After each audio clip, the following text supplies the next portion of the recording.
नहमदुहु व नुसल्ली अला रसूलिल करीम अम्मा बाद अऊज़ु बिल्लाहि मिनश शैतानिर रजीम बिस्मिल्लाहिर रहमानिर रहीम अस्सलामु अलैकुम व रहमतुल्लाहि तआला इन्न हुदल्लाहि हुवल हुदा व क़ाला रसूलुल्लाहि सल्लल्लाहु अलैहि वसल्लम खैरुकुम मन तअल्लमल क़ुरआन व अल्लमा सदक़ल्लाहुल अज़ीम व सदक़ रसूलुहुल करीम रब्बि इश्रह ली सदरी व यस्सिर ली अमरी वहलुल उक़दतम मिन लिसानी यफ़क़हू क़ौली रब्बी यस्सिर वला तुअस्सिर व तम्मिम बिल खैर आमीन गैर सही अफ़आल.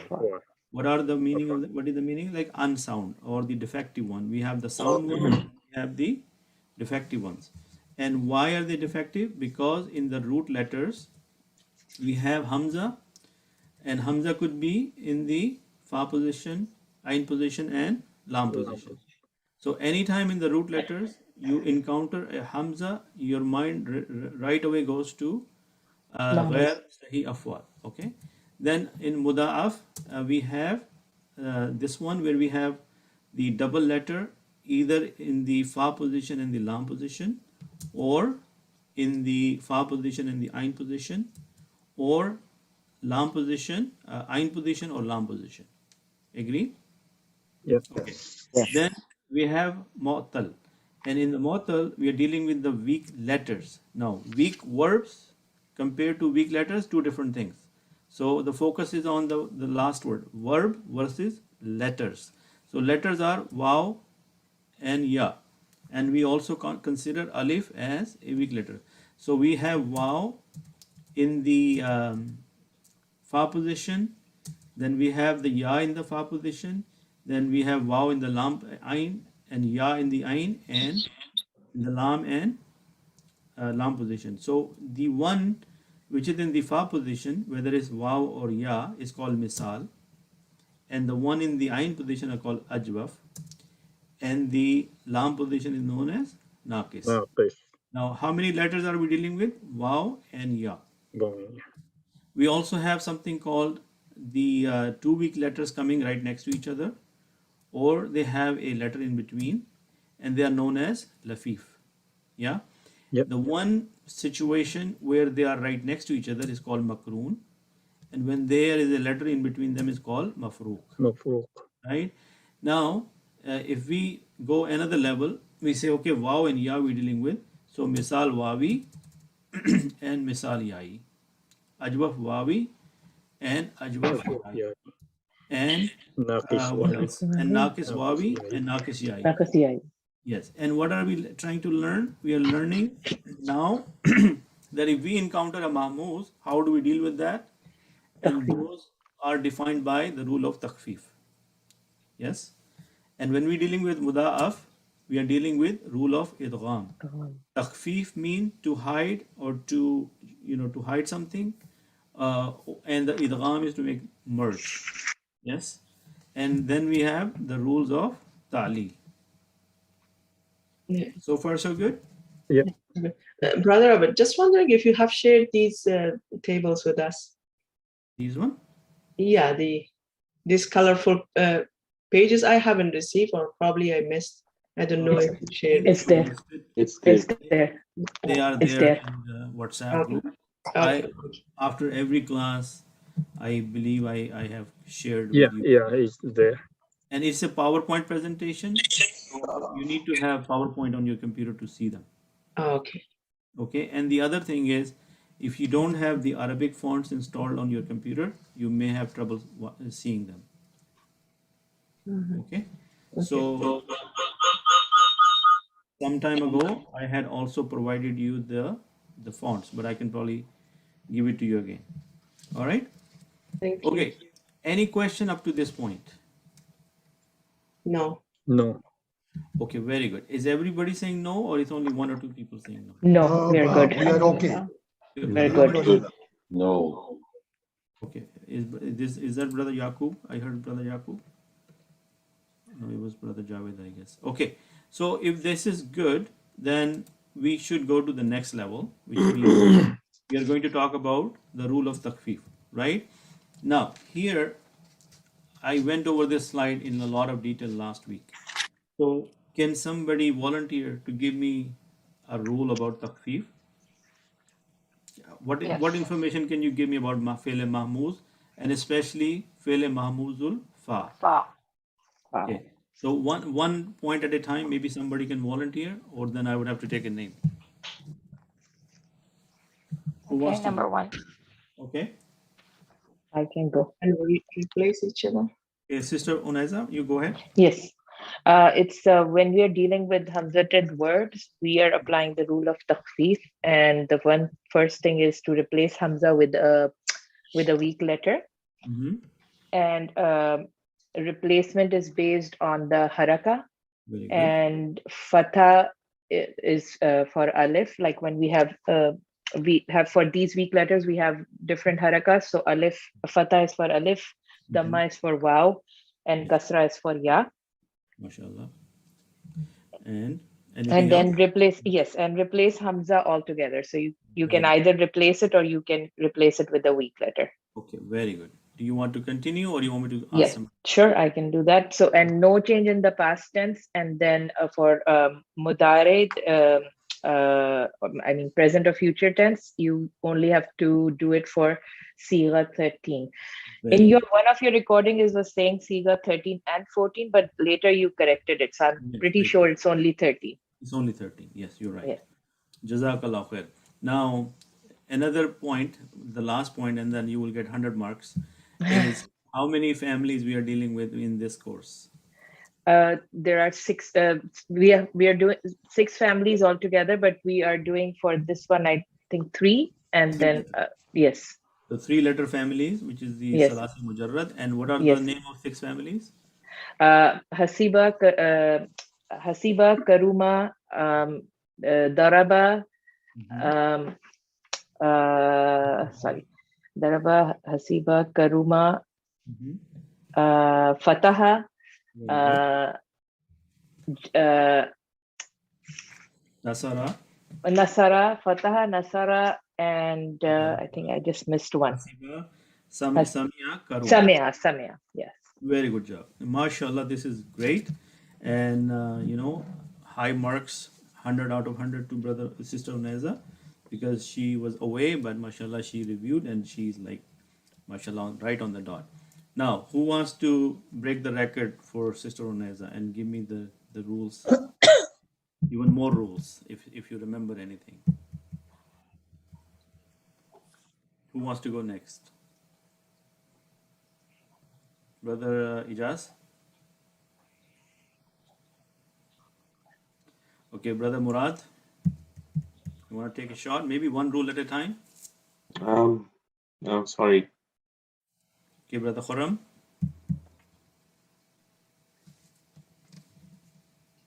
Your Brother Javed? Yeah, go ahead. Who wants to go? Brother Javed or Brother Khurram?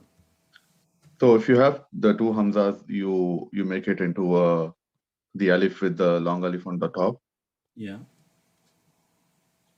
Okay, that's one rule. Okay, good. Brother Javed, you want to add something to that? Yeah, so with the weak letters, if there is a dhamma, we will do it with alif. If it Dhamma is will be wow, right? Dhamma will be wow. dhamma, will be vav. Yes. If it is kasra, it will be Yeah. ya. And if it is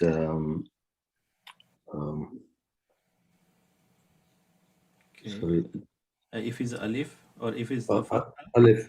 fatha is equal to alif. Okay, so that's the rule number 1. So what do you understand from takfif? That when if I say apply the rule of takfif, what are the few points which will come in your mind? So we replace it with the weak letters.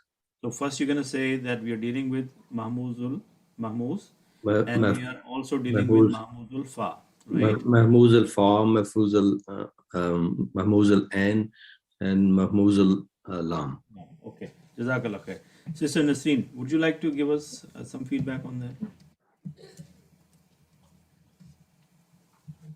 Alhamdulillah, I think Sister Anaiza covered it quite Let's do it well. again so that everybody, I want everybody to be like Sister Oneza at the moment, because Oh, if mashallah, you she's don't hard to know, beat. I will try. if we Inshallah. don't have that information in our head yet, that is a showstopper.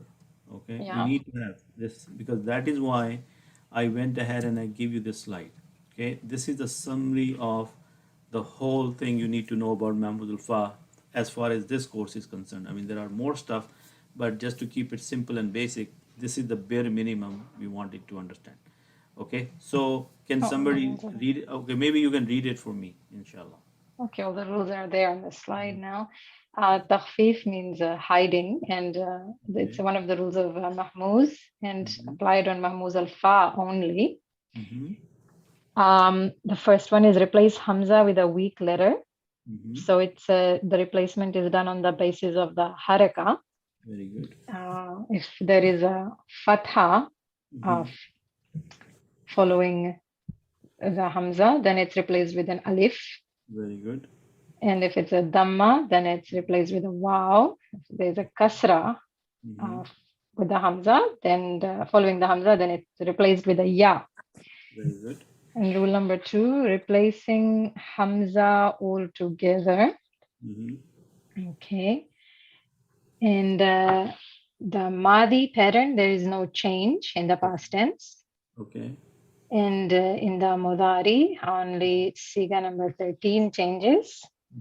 And the rules of Takhfif apply only to Salathi Mujarrar, the 3-letter families. In this course only. I mean, it applies to other families too, but in this course, we're limiting ourselves to the 3-root letter family only. Okay. Which has 6 children, right? Right. Yes. So they are. Okay, good. Okay. Yeah, good. Nasara. Okay, Nasara, yeah. Nasara, Daraba, Sami'a, Fataha, Hasiba, Karuma. MashaAllah, Jazakallah. So now, after you read all this, does it come to your mind? Are you able to recognize it more? Yes. Okay, so now I need a volunteer again. Who wants to go and tell me the rules without looking at it? Yeah, I can go. Go ahead, brother. Yeah, so this is for idgham or takhfif is Mahmuz is applicable to Mahmuz, and we are only learning for Mahmuz al-Fa for now. So if it is first of all the Hamza will be changed by the weak letter alif, waw, or ya. If the if Hamza the letter following the Hamza is Dhamma, we change it with waw. If it is Fatha, we change with alif, and if it is Kasra, we change it with ya, or we drop it all together. Okay, very good. Yeah, and the next one is. So why do we learn these rules, Brother Khalid? Oh, to understand when to make takfif or when to make idgham, or when while when you're reading dealing with verbs, the idea of the sarf and the verb is that you make conjugations. Conjugation, yeah. And the conjugations are the tables. You make 14 out of Madi and 14 out of Mudare. Yeah. Now, when there is no weak letters or these 3 situations in the sound verbs, the patterns are always the same and there is no change whatsoever. Yeah. But when we encounter Hamza double letter or the weak letters, the conjugations have changes in the patterns, and that is why we need to know which pattern is going to change.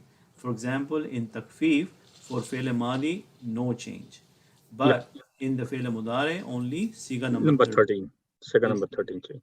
Okay, so that picture has to be in the head over here. That why am I bothering learning the rule of Takfif? And what is the application of that? Okay, so who else wants to go and confirm this? Sister Homa, would you like to say something? Sure. The same thing? Yeah. Okay. So it's rules of takhfif that we replace the hamza with a weak letter, and it depends to the haraka of the letter. For fatha, we choose alif. For dhamma, we choose waw. And for kasra, we choose ya. So in some cases, probably replace Hamza at all together. So, and also this change is not in past tense, is all, the conjugation will be the same, but it was changed for the present tense and in Siga 13 only. Okay. And this will apply to all 3 root letters and 6 family. MashaAllah. Very good job. Okay. Now, so I just suggest, if it's possible, that we could do a couple of examples of this, that whatever we learned, we could apply it to. Right. But today, as I said, I wanted to slow down and look, in order for me to move forward, I need to understand that where you are in your mind.